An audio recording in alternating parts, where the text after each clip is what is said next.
একটা, কিন্তু রং ভিন্ন। যেমন একজন বাবা মা তার স্বপ্ন তার সন্তান সাফল্য বয়ে আনবে, দেশের জাতীয় সম্পদ রূপে নিজেকে প্রতিষ্ঠিত করবে। একজন শিক্ষার্থী তার স্বপ্ন সে সফলতা বয়ে আনবে, পরীক্ষা ভালো ফলাফলের মাধ্যমে নিজেকে উৎকর্ষিত করবে এবং দেশকে এবং মা বাবাকে আত্মীয় স্বজনের মুখ উজ্জ্বল করবে। একজন শিক্ষকের স্বপ্ন একটু জটিল এবং ভিন্ন। একজন শিক্ষকের স্বপ্ন মা বাবাকে এবং তার সন্তান উভয়কে খুশি করা, এটা কঠিন এবং অনেক জটিল একটা কাজ। একজন শিক্ষক সবসময় তার সন্তানের মতো করে ছাত্রছাত্রীদেরকে যদি গড়ে তোলে, তাহলে সে অবশ্যই তার শিক্ষকতার সার্থকতা খুঁজে পাবে। সম্মানিত অভিভাবক, আমি সবসময় একটা কথা বলে থাকি, বিশেষ করে আমার শ্রেণীকক্ষে বা আমার শিক্ষার্থীদেরকে বা আমি যখন পড়াই তখন তাদেরকে একটা কথা সবসময় বলি,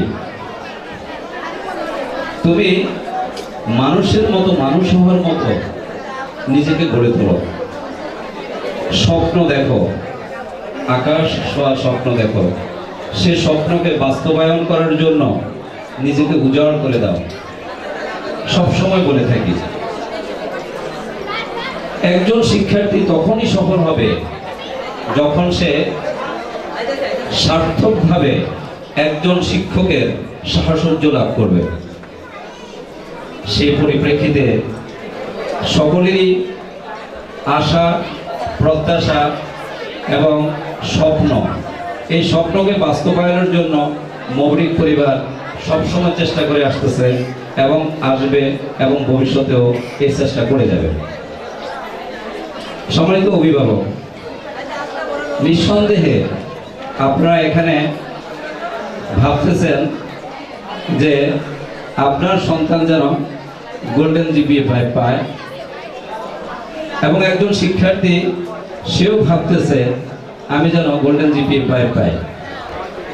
কিন্তু আশ্চর্য বিষয়, আমার ভাবনাটা তার চেয়ে একটু ব্যতিক্রম, একটু ভিন্ন। আপনি হয়তো শুনে অবাক হবেন যে স্যার কি বলতেছে, স্যারকে এতদিন ছেলে মেয়ে দিয়ে রাখলাম অথচ স্যার এখন বলে অন্য কথা। আসলে তা না। আমি ছোট্ট একটা উদাহরণ দিয়ে আপনাকে বোঝাই, জানি না আমার উদাহরণটা আপনি কতটুকু বুঝতে পারবেন, তবে আমি চেষ্টা এবং জাতীয় সম্পদ রূপে প্রতিষ্ঠিত হবে। ভূমিষ্ঠ লাভের পর সন্তান যখন বড় হয় তখন কখনোই আপনি কিন্তু ভাবেন না যে আপনার সন্তান গোল্ডেন জিপিএ পাবে, এটা ভাবেন না। এটা ভাবেন সময়ের স্রোতে, পরীক্ষার আগে এবং অন্যের দেখে। আমি কিন্তু তা বিশ্বাস করি না। আমি বিশ্বাস করি একটা জিনিস, আমরা যারা শিক্ষক আছি বা আমাদের যারা ছাত্রছাত্রী আছে, যদি একটা স্টুডেন্ট বুয়েট, মেডিকেল অথবা ঢাকা বিশ্ববিদ্যালয়ে ভালো সাবজেক্টে পড়ার মতো যোগ্য হয়, যদি আমরা তাকে সেইভাবে গড়ে তুলতে পারি, মেডিকেলের স্টুডেন্ট হিসাবে আমরা যদি তাকে দেখাতে পারি, স্বপ্ন দেখাতে পারি ঢাকা বিশ্ববিদ্যালয়ের প্রতিষ্ঠিত সাবজেক্টে প্রতিষ্ঠিত হওয়ার মতো, সব গোল্ডেন জিপিএ তার কাছে কি একটা খেলনার বস্তু নয়? অবশ্যই তার কাছে একটা খেলনার বস্তু। আমরা সহসায় এই ছোট্ট গোল্ডেন জিপিএ নিয়ে কত না কাড়াকাড়ি, কত না মারামারি, কত না দৌড়াদৌড়ি করি।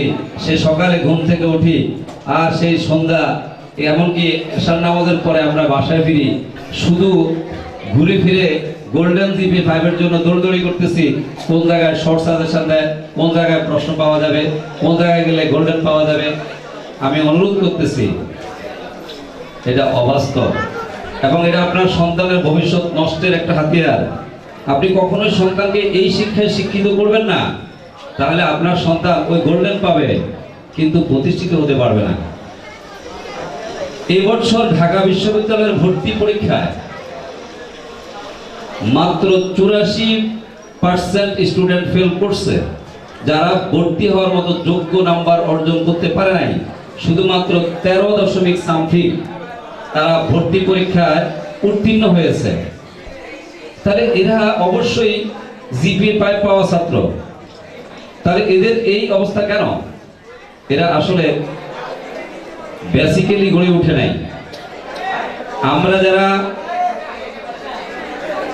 প্রিয় শিক্ষার্থীদেরকে বিশেষভাবে অনুরোধ করব, কথাগুলো তোমাদের জীবনে হয়তো কাজে লাগবে।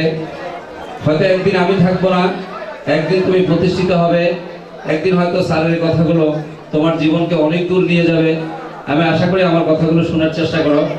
আমরা আমাদের এই দেশটা বা আমাদের এই সমাজটা বা আমাদের এই দেশের ভবিষ্যৎ কিন্তু তোমরা, তোমাদেরকেই এই দেশের হাল ধরতে হবে।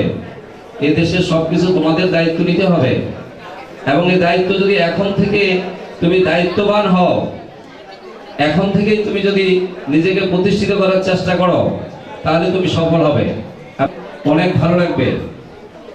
এবং আমি কিছু তথ্য দিচ্ছি, তথ্যগুলো সত্য, তোমাকে এটা যাচাই করতে হবে।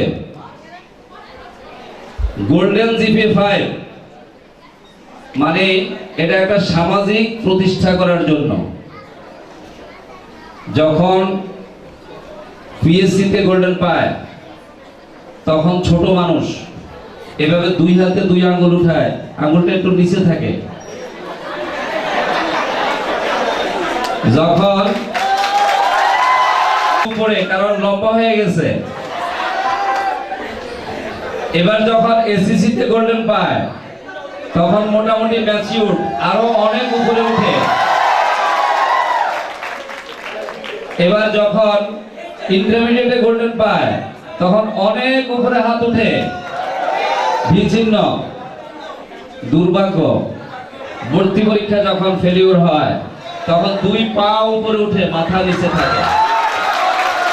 সম্মানিত অভিভাবক, আপনি নিশ্চয়ই চান না আপনার সন্তানের এই পরিস্থিতি হোক। আপনি নিশ্চয়ই চান না আপনার সন্তান এইভাবে জীবন থেকে ঝরে পড়ুক। তাই আমি আপনাদেরকে বিনীতভাবে অনুরোধ করব যে প্রতিটি স্টুডেন্ট যেমন সুশিক্ষায় সুশিক্ষিত হবে, শুধু তাই নয়, শর্টকাট শর্ট সাজেশন জীবনকে ধ্বংস করার প্রথম হাতিয়ার। আপনাকে এটা বিশ্বাস করতেই হবে। আর আমরা যারা শিক্ষক আছি, আমাদেরকে শক্ত হাতে ওদেরকে বেসিক গড়ার ব্যাপারে মজবুত করে গড়ে তুলতে হবে।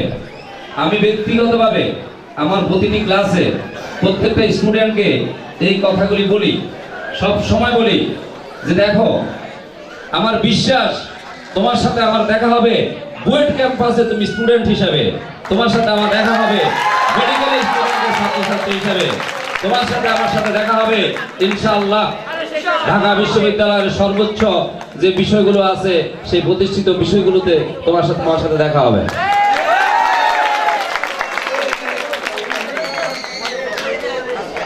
হাঁটি হাঁটি পা পা করে 20টা বৎসর আমি এই শিক্ষকতা পেশায় নিজেকে নিয়োজিত করে দিয়েছি। আমার 2 ছেলে 2 মেয়ে আছে, আল্লাহর মেহেরবানি। আমি যখন ক্লাসে ঢুকি, আমি আপনাকে সত্যি বলতেছি, প্রত্যেকটা স্টুডেন্টের চেহারার মধ্যে আমার সেই 4 ছেলে মেয়েকে আমি দেখতে পাই। একেবারে সত্য কথা। আমি সকাল ফজরের নামাজ পড়ে, কোরআন শরীফ পড়ে, তারপর আমি সকাল 7টায় রওনা দিই। আমি এখনো দাঁড়িয়ে এই বয়সে 11 ঘন্টা পর্যন্ত ক্লাস নেই, ক্লান্তি ছাড়া।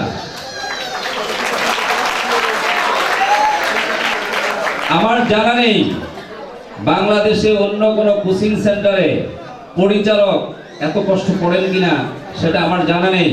তবে আমি শুধু একটাই চিন্তা করি যে কোচিং আসলে ব্যবসায়িক না, মোবাইলিক কখনো ব্যবসায়িক প্রতিষ্ঠান না। যদি হতো তাহলে মোবাইলিক অনেক কিছু করতে পারতো না। মৌলিক গুণগত মানের দিক থেকে আমি মনে করবো ইনশাআল্লাহ বাংলাদেশের মধ্যে এখনো 1 নম্বরে আছে, ইনশাআল্লাহ ভবিষ্যতে 1 নম্বরে থাকবে।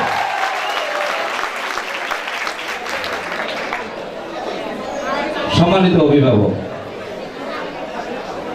আমার সন্তান আপনার সন্তান যদি আমি পার্থক্য করি তাহলে আমার শিক্ষকতা জীবন ব্যর্থ। আমি আমার জীবনকে সার্থক করার জন্য নিজের সন্তানের মতো করে প্রত্যেকটা স্টুডেন্টকে গড়ে তোলার চেষ্টা করেছি। যতদিন বেঁচে থাকি, যতদিন এই পেশায় থাকবো, ততদিন এভাবে সেবা দিয়ে যাওয়ার চেষ্টা করব। আশা করি আপনারা আমাকে দোয়া করবেন, আমি যেন আমার প্রত্যেকটা স্টুডেন্টের স্বপ্নকে সঠিকভাবে বাস্তবায়নের জন্য দিক নির্দেশনা দিতে পারি এবং প্রতিটি স্টুডেন্টের এবং প্রতিটি অভিভাবকের মুখে যেন হাসি ফুটাইতে পারি। এবং শুধু এতটুকু দোয়া করবেন আমার জন্য যে আল্লাহ পাক যেন আপনাদের সন্তানকে মানুষ করার জন্য আমাকে উসিলা হিসাবে রেখে দেন এবং আল্লাহ পাক যেন নিজেই আপনাদের সন্তানের ভবিষ্যৎ এবং আপনাদের আশা এবং আপনাদের প্রত্যাশা পুরোপুরি পূরণ করেন এবং আপনারা সব সময় দোয়া করবেন আমরা যেন আপনাদেরকে সেবা দিয়ে যেতে পারি। পরিশেষে আমি একটা কথা বলি, মোবাইলের স্টুডেন্ট কখনো ব্যর্থ হয়নি।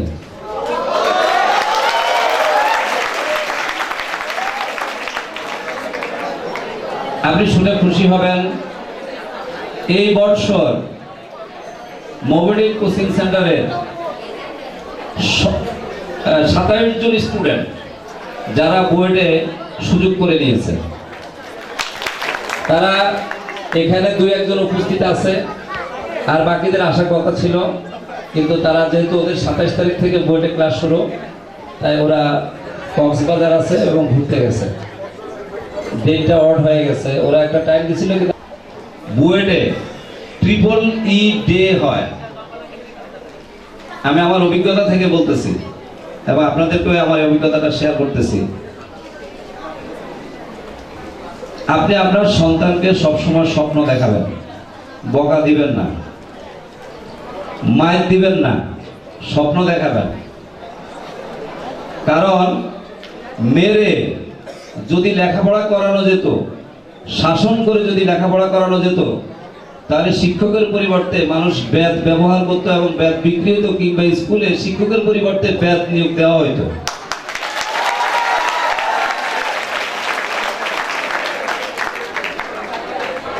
ছোট্ট একটা কথা বলি, একটা ছাত্রছাত্রীকে বা আপনার সন্তানকে আপনি সুন্দর বসে আনতে পারবেন, খুব সুন্দর একটা কৌশল। যেমন আমি ছোট্ট একটা উদাহরণ দিই, যেমন আমি যদি একটা ক্লাস নেই, একটা স্টুডেন্টের কাছে যাই, পড়াটা সুন্দর করে বুঝাই, বোঝানোর পরে তাকে স্নেহ করে তার মাথায় হাত দিয়ে যদি বলি, বাবা তুমি যদি কালকে আমার এই পড়াটা আমাকে হোমওয়ার্ক হিসেবে জমা দাও, স্যার সবচেয়ে বেশি তোমাকে দোয়া করবো, স্যারের খুশি হব, স্যার আত্মা শান্তি পাবে, দেখবেন সত্যি সত্যি সে পরের দিন হোমওয়ার্ক নিয়ে আসছে। আর আমি যদি বলি আগামীকালকে যদি আমার হোমওয়ার্ক জমা না দাও তাহলে তোমার চামড়া খালাই ফেলবো, দেখবেন যে পরের দিন দেখবেন যে ক্লাসে আমি আছি, সে নাই।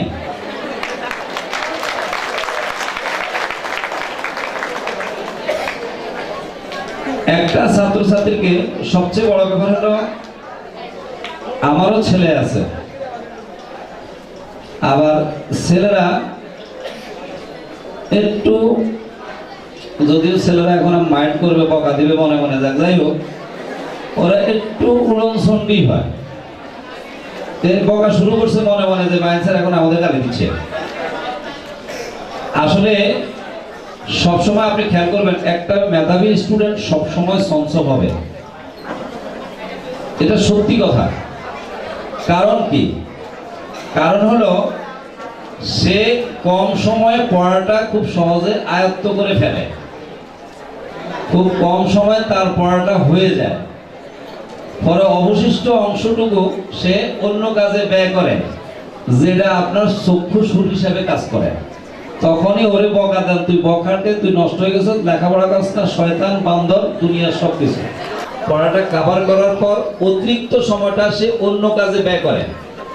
আপনাকে বুঝতে হবে এই সময়টাকে যদি আপনি ভালোবেসে এবং ভালোবাসা দিয়ে ভালোভাবে বুঝিয়ে ভালো নির্দেশনার মাধ্যমে ভালো উপদেশ দিয়ে ভালোভাবে যদি আপনি তাকে ভালো করতে পারেন, ওই সময়টা সে ভালো কাজে ব্যবহার করবে। এবং আমরা যেটা বুঝলাম যে সেটা হলো যে ওদের সময় খুব কম।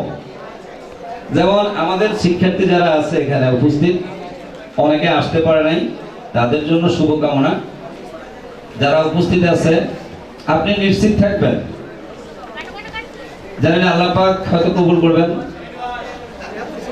আমি আল্লাহর একটা হতদরিদ্র বান্দা, একটা গরিব বান্দা, একটা গরিব বাবা হিসাবে আমি আমার সন্তানের জন্য আল্লাহর কাছে ফরিয়াদ করতেছি। আমি বলবো যে এই উপস্থিতি বা অনুপস্থিতি যারা আছে এরা আপনার সন্তান না, এরা মাইন স্যারের সন্তান। সেই মাইন বা করতেছে, আল্লাহ পাক অবশ্যই কবুল করবেন। আপনি নিশ্চিত থাকবেন মোবিটেকের স্টুডেন্টের কোন স্টুডেন্টেরই ইনশাআল্লাহ জিপিএ 5, যারা যেটা নিয়ে আপনারা সমাজেও একটু ডিফারেন্ট হয়। কারণ ওই একভাবে আরেকভাবে বলে, ভাবি আমার ছেলে তো আল্লাহর রহমতে গোল্ডেন পাইছে, আপনার ছেলে কি করছে, সারাদিন বখাটে পড়াশোনা করে নাই, কি করছে, এইসব ব্যাপারে আপনারা গোল্ডেন নিয়ে অনেক বেশি চিন্তিত। খেয়াল রাখবেন, আমি ছোট্ট একটা উদাহরণ দিই। সরকারি বিজ্ঞান স্কুলের রাব্বি আপনারা অনেকেই চিনবেন, যেহেতু এখানে ফার্মেটি স্টুডেন্ট আছে বা গার্জিয়ান আছেন বা অভিভাবক আছেন। রাব্বি বিজ্ঞান স্কুলের ফার্স্ট বয় ছিল। ম্যাট্রিক পরীক্ষার সময় তার গোল্ডেন আসে নাই, তার বাংলায় মিস গেছে, এ প্লাস আসে নাই, অর্থাৎ গোল্ডেন আসে নাই, জিপি 5 আসছে। আপনারা চিনবেন অনেকে রাব্বি। তার ভাই হলো শাহরুখ, এখন ইন্টারমিডিয়েট সেকেন্ড ইয়ারে পড়ে। যাক, ও খুব মন খারাপ, আবার আমাকে খুব বেশি মান্য করতো এবং এখনো করে ইনশাল্লাহ। তাই আমি তার এখানে বলছি যে দেখো, স্বপ্ন জিপি 5 না, স্বপ্ন গোল্ডেন না, স্বপ্ন কিন্তু বুয়েট এবং মেডিকেল, এবং স্বপ্ন অনেক দূর। এত ছোট্ট স্বপ্ন নিয়ে তুমি মন খারাপ করার কোনো কারণ নেই। যাক, ইনশাল্লাহ ইন্টারমিডিয়েটও আমার কাছে পড়লো বা আমরা পড়াইলাম, চেষ্টা করলাম। দুর্ভাগ্য, ইন্টারমিডিয়েটও তার একটা বিষয় ক্লাস আসে নাই, বাংলা। সে গোল্ডেন পায় নাই, বুঝছেন? মন খুব খারাপ। এখন আমাকে মানে আমার সাথে তার সাথে খুব আত্মার সম্পর্ক, একবার খুব গভীর সম্পর্ক। আমি বললাম যে তুমি মন খারাপ করো না, আমি তোমাকে বলছি যে তোমার মেধা এবং তোমার যে যোগ্যতা, তোমার যে বেসিক আছে এবং তোমার যে সৃষ্টিশীলতা মেধা আছে, তুমি যে সৃষ্টিশীল মেধার অধিকারী, আল্লাহর রহমতে তোমার সাফল্য আসবে। এবং তার সাথে যারা গোল্ডেন পাইছে তাকে নিয়ে অনেক কথাবার্তা বলতেছে। এখন প্রতিদিন আমার কাছে একবার করে আসে যে স্যার